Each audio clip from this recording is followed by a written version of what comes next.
दोस्तों स्वागत है आपका इनसाइट नॉलेज की एक और नई वीडियो में। मैं हूं गौरव और आज की इस वीडियो में डिफेंस से जुड़ी दो बड़ी खबरों के ऊपर बात करेंगे, जिसमें पहली खबर रूस से आ रही है, जिसने भारत को इमीडिएटली 36 से 60 Su-57 डिलीवर करने का ऑफर दिया है। ये फाइटर जेट परियोजना में एक बहुत बड़ा टर्निंग पॉइंट साबित हो सकता है, क्योंकि भारत की फ्लीट की संख्या लगातार कम होती जा रही है और भारत के पास फिलहाल 29 स्क्वाड्रन ही बची है, जबकि कुल भारत की जरूरत 42 स्क्वाड्रन की है। इस लिहाज से ऑफर काफी महत्वपूर्ण बन जाता है। दूसरी ओर हाल ही में खबर सामने आई थी कि ब्रह्मोस को यूएई खरीद सकता है और अब सऊदी अरब भी ब्रह्मोस मिसाइल की खरीद करने में इंटरेस्टेड दिखाई दे रहा है। जानते हैं इन दोनों खबरों के बारे में इस वीडियो में डिटेल में। दरअसल रूस ने भारत को अपने अत्याधुनिक Su-57E स्टेल्थ फाइटर जेट की तकनीक साझा करने का प्रस्ताव दिया है। रिपोर्ट्स के मुताबिक ये सिर्फ विमान बेचने का प्रस्ताव नहीं है, बल्कि इसमें तकनीक सहयोग और भारत में उत्पादन की भी बात शामिल है। अगर ये समझौता आगे बढ़ता है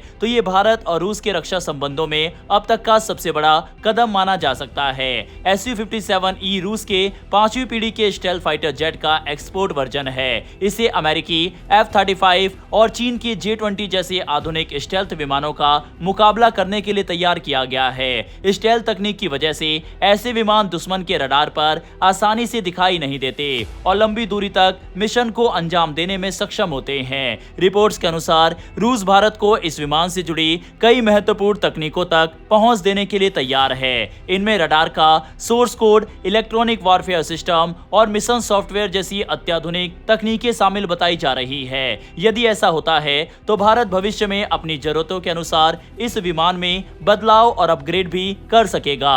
बताया जा रहा है कि रूस की एक तकनीकी टीम ने महाराष्ट्र के नासिक स्थित हिंदुस्तान एरोनॉटिक्स लिमिटेड यानी HAL के उत्पादन सुविधाओं का भी निरीक्षण किया है। इसका उद्देश्य ये जांचना था कि भारत में इस विमान के निर्माण और तकनीक हस्तांतरण के लिए आवश्यक व्यवस्था मौजूद है या नहीं। रूस की योजना के अनुसार शुरुआत में भारत को पूरी तरह तैयार Su-57E लड़ाकू विमान दिए जा सकते हैं। इसके बाद चरणबद्ध तरीके से इनका उत्पादन भारत में शुरू किया जाएगा। कुछ रिपोर्ट्स में दावा किया गया है कि रूस शुरुआती दौर में भारतीय वायुसेना को 36 से 60 Su-57E विमान देने के लिए भी तैयार है, ताकि भारत को जल्द से जल्द 5वीं पीढ़ी की स्टेल्थ क्षमता मिल सके। इतना ही नहीं, कुछ रिपोर्ट्स में यह भी कहा गया है कि भविष्य में रूस अपने Su-75 checkmate stealth fighter programme में भी भारत के साथ सहयोग करने पर विचार कर सकता है। हालांकि इस बारे में अभी कोई आधिकारिक समझौता नहीं हुआ है।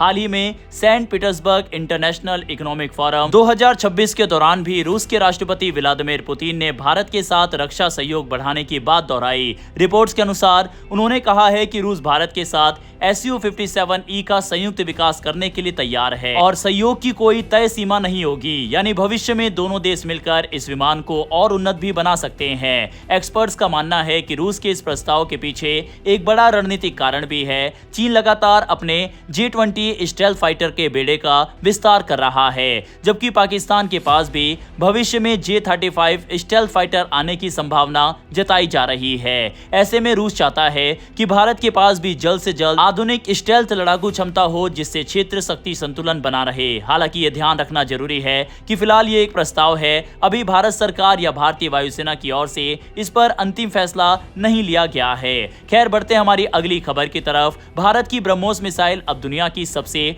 पसंदीदा सुपरसोनिक क्रूज मिसाइल बनती जा रही है।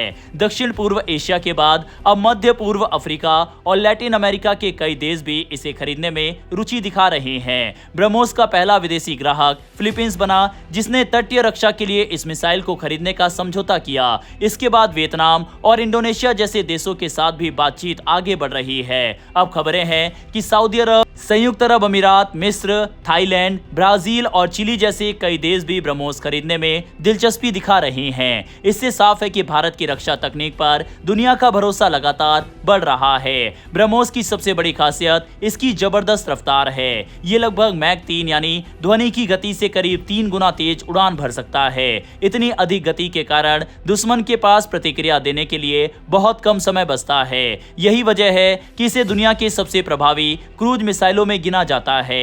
ये मिसाइल सिर्फ एक प्लेटफॉर्म तक सीमित नहीं है, इसे जमीन से, युद्धपोतों से, पनडुब्बियों से और लड़ाकू विमानों से भी दागा जा सकता है। ये समुद्र में मौजूद दुश्मन के जहाजों के साथ साथ जमीन पर बने महत्वपूर्ण सैन्य ठिकानों को भी बेहद सटीकता से निशाना बना सकती है। इसकी कम ऊंचाई पर उड़ान भरने और अंतिम चरण में दिशा बदलने की क्षमता इसे रोकना और भी मुश्किल बना देती है। एक्सपर्ट्स का मानना है कि आत्मनिर्भर भारत अभियान और रक्षा क्षेत्र में बढ़ते निवेश का असर अब दुनिया के सामने दिखाई देने लगा है। ब्रह्मोस की बढ़ती मांग से भारत की रक्षा निर्माण क्षमता को नई पहचान मिल रही है। आने वाले समय में भारत सिर्फ मिसाइल ही नहीं बल्कि एयर डिफेंस सिस्टम, रडार, तोप, ड्रोन और अन्य आधुनिक सैन्य तकनीकों का भी बड़ा निर्यातक बन सकता है। सऊदी अरब जैसी बड़ी डिफेंस खरीदार देश का इस मिसाइल में इंटरेस्ट दिखाना भारत के लिए एक बड़ी घटना है। वैसे आपके हिसाब से सऊदी अरब, जिसका पाकिस्तान के साथ डिफेंस पैक्ट है, क्या उसे भारत को मिसाइल देनी चाहिए या नहीं? इस पर अपनी राय कमेंट बॉक्स में लिखकर बताइएगा। डेली ऐसी वीडियो के लिए नीचे दिए गए सब्सक्राइब बटन को प्रेस कर बेल आइकन को जरूर दबा लें। फिर मिलेंगे ऐसी एक नई वीडियो के साथ। धन्यवाद। जय हिंद, जय भारत।